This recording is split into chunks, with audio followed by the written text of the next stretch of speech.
Thank you, Mayor and members of the council. My name is Chris Johnson. I'm Manager of Public Policy for Uber Technologies. We're here today in support of Council Members Riley's ordinance as written. The language that we're looking at would add the words. It would say that the insurance, the $1 million coverage is required beginning with the time that the TNC driver turns on the TNC's digital network and begins to look for a trip request, or during an accepted trip, and ending when the driver turns off the TNC's digital network. Would that be workable? Now, Council, I think we view it a little bit differently, frankly. That's my proposed amendment, and I propose it as friendly. Councilmember Riley. Mayor, no, I don't accept that as friendly. One of the things I've tried to do is incorporate some of the work that those stakeholders have diligently been as I think it was Councilmember Riley who said earlier that there were some issues that are complex and need to be sorted out, and the stakeholders are well on their way to sorting some of those out, yet we're moving forward here tonight. So what I'm trying to do is incorporate some of those things. Councilmember Riley, do you accept that as friendly?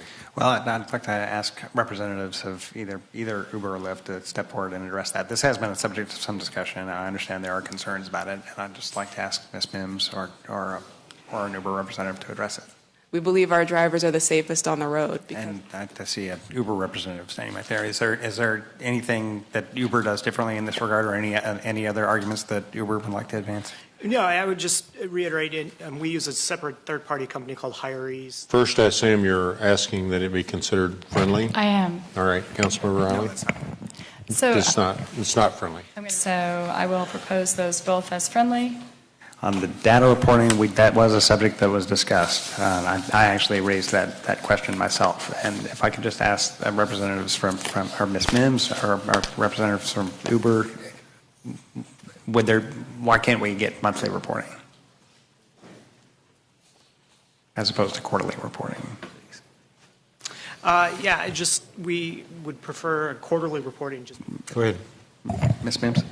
I would just reiterate what Chris, the representative from Uber, said. We're concerned about the proprietary nature of a lot of this data. In the interest of getting something workable in place on an interim agreement, I think quarterly is a fair and reasonable compromise. So that's not accepted. A TNC shall conduct outreach events to marginalized communities and report back to the city on results quarterly.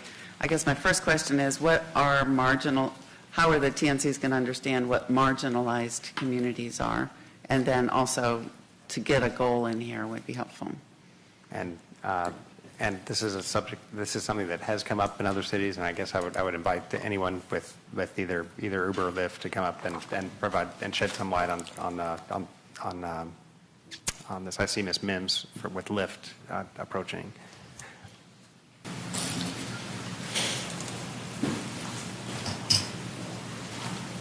Hi. So in terms of defining what marginalized communities are, I do know, all I can speak from is my experience. And I see one of our partners, one of the TNC service providers here, so I'd invite you to add anything. Yeah, this is Chris Johnson with Uber, and I just wanted to reiterate, our company, we do have a team on the ground here based in Austin. And I would just submit to you, I think we are exposing the drivers to some level of risk if we don't require that the TNC provide primary commercial coverage at the time that they have their application on, for the reasons we discussed earlier. So that's my friendly amendment. And I would just like to ask Mr. Scott, who's been helping us with some of these issues, about his reaction to that change. Sure. Thank you, Councilman Riley. Two different issues there. For all those reasons, Mayor, no, the amendment is not friendly. Not accepted.